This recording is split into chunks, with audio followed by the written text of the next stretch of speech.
We guide you through how to enter safe mode on your Windows 11 PC or laptop.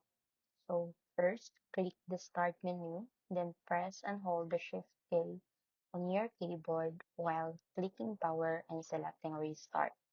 Keep holding Shift until you see the recovery screen, then choose Troubleshoot, click Advanced Options, select Startup Settings, and hit Restart again.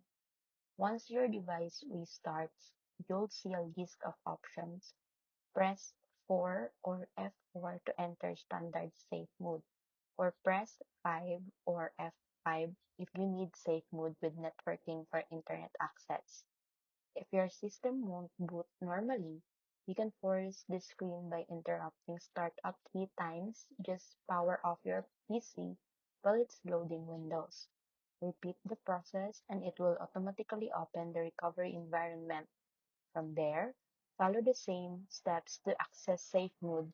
This feature is useful for troubleshooting issues like system errors, malware, or driver problems since it runs Windows with minimal drivers and services.